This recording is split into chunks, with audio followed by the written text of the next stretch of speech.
CS304 के जो हमारे पास क्विज़ प्रैक्टिकल के आ रहे हैं ना, उनमें कुछ हमारे पास क्विज़ हैं जो अटेंडेंस बेस हैं, कुछ जो है लैब हैं, और ये जो है ना ग्रेडेड क्विज़ 1 है जो हमारे ओपन हुए हैं। तो ये तकरीबन टोटल 10 MCQs हैं, और ये ग्रेडेड क्विज़ हैं। तो ये आप लोग लाजमी कीजिए, इनको मिस आउट ना कीजिएगा, क्योंकि ये फिर आपको पता है फाइनल टर्म में भी इनके जो परसेंटेज है वो ऐड होती है। आई थिंक 20% जो होती है ना, वो परसेंटेज ऐड होती है फाइनल टर्म में। तो ये हम आज करेंगे। तो इसमें वो कह रहे हैं static data member is declare dash the class but they are defined dash the class. ये जो हमारे पहले क्विज आए थे ना लैब बेस, उसमें भी ये MCQs था। तो उसमें ये कह रहे हैं कि static data member is declare inside the class. जो हमारे पास स्टैटिक डाटा मेंबर होते हैं वो इनसाइड द क्लास जो डिक्लेयर किए जाते हैं, और उसको डिक्लेयर करने के लिए हम कीवर्ड स्टैटिक यूज़ करते हैं। और बट दे आर डिफाइंड, ये आउटसाइड द क्लास, लेकिन ये जो डिफाइन है वो आउटसाइड द क्लास किए जाते हैं। तो ये सेकंड ऑप्शन है हमारे पास, इनसाइड आउटसाइड, ये बिल्कुल ठीक है, ये जो इसका आंसर है। सेकंड और क्वेश्चन है हमारे पास, which of the following concept deal with the security of data. वो कह रहे हैं कि सिक्योरिटी के जो डाटा की सिक्योरिटी होती है उसको डील करने के लिए हम कौन सा कंसेप्ट यूज़ करते हैं। तो उसके लिए हम यूज़ करते हैं data hiding. Data hiding define ensure that sensitive data within a class is not directly accessible from outside। ये इसकी डेफिनेशन है कि वो इंश्योर करता है कि जो इसका प्राइवेट डाटा है ना, सेंसिटिव डाटा है, वो बाहर से अप्रोच ना करे कोई। सो डाटा हाइडिंग जो है इसका करेक्ट आंसर है। थर्ड MCQ है हमारे पास, which problem arise due to multiple inheritance when the parent class are also derived from grand parent class. इसमें वो ये कह रहे हैं कि पहले हमारे पास एक ग्रैंड पेरेंट होता है, फिर आगे से पेरेंट की 1-2 क्लासें होती हैं, फिर पेरेंट्स के आगे चाइल्ड क्लासेस होती हैं। तो ये एक मल्टीपल इनहेरिटेंस बन जाता है। तो इसके लिए जो हमारे पास प्रॉब्लम यूज होती है वो डायमंड होती है। फिफ्थ वाला हमारे पास MCQ है, dash is a concept to extract common behaviours by using bottom to top approach. तो जब हम एक्सट्रैक्ट करते हैं कॉमन बिहेवियर किसी क्लास के या किसी चीज़ के, तो उसके लिए हम जनरलाइजेशन जो है ना वो यूज़ करते हैं। जैसे कि कार है और बाइक है, तो कार के में भी इंजन होता है, बाइक में भी इंजन होता है, और उन दोनों की स्पीड होती है या दोनों चलती हैं। तो इनके जो कॉमन बिहेवियर हो जाएंगे, जैसे इंजन है या उन दोनों के टायर हैं, तो ये उन दोनों का कॉमन बिहेवियर है। तो उन दोनों को एक्सट्रैक्ट करने के लिए हम जो मेथड यूज़ करेंगे उसको हम बोलेंगे जनरलाइजेशन। सिक्स वाला हमारे पास MCQs है, और ये एक उन्होंने हमें छोटा सा प्रोग्राम दिया हुआ है। तो उसमें वो कह रहे हैं कि स्टैटिक इंट काउंट जो उन्होंने करवाया हुआ है साइन 0।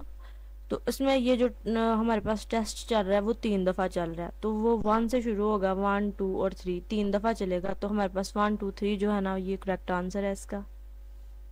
7 वाला MCQ है हमारे पास, which of the following best define static data member of a class.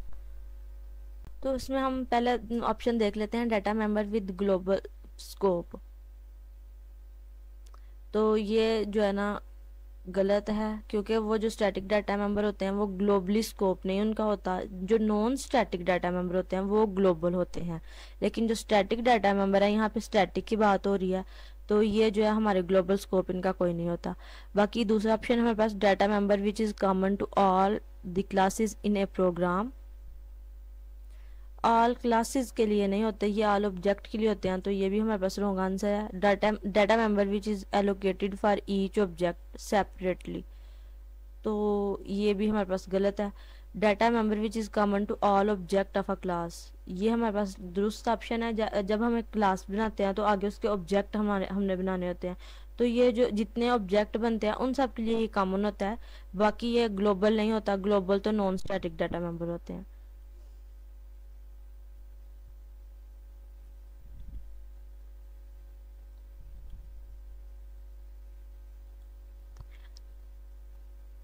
Eight वाला हमारे पास क्वेश्चन है, object orientation is the way of visualising computer program in A form of object and objects and represent.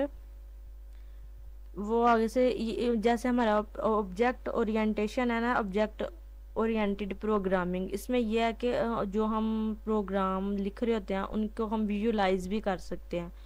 तो वो कह रहे हैं कि वो हमें क्या रिप्रेजेंट करते हैं, वो हमें डाटा एंड मेथड्स को रिप्रेजेंट करते हैं। In classes which of the following is default access specifier private. बाकी जब हम एक क्लास बनाते हैं ना तो बाय डिफ़ॉल्ट उसके जो एक्सेस स्पेसिफायर होते हैं ना वो प्राइवेट होता है। तो फिर अगर हम अपनी मर्ज़ी से उसको प्रोटेक्टेड या पब्लिक कर सकते हैं, लेकिन बाय डिफ़ॉल्ट वो प्राइवेट ही होता है। लास्ट क्वेश्चन है हमारे पास, there are two classes cat and dog.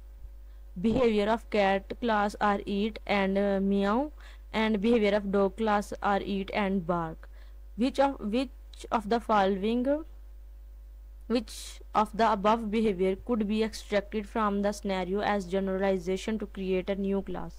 उन्होंने हमें दो क्लासेस दी हुई हैं और कह रहे हैं कि अगर हमने जनरलाइजेशन करके एक न्यू क्लास क्रिएट करनी है तो वो क्या होगी। तो जनरलाइजेशन के बारे में हमने पहले भी पढ़ा है कि जनरलाइजेशन हम यूज़ करते हैं कॉमन बिहेवियर को एक्सट्रैक्ट करने के लिए।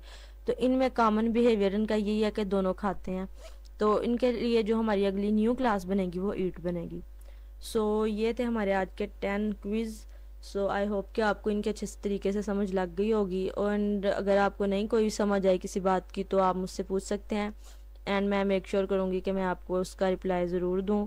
सो अगले वीडियो में मिलते हैं, तब तक के लिए अल्लाह हाफिज़।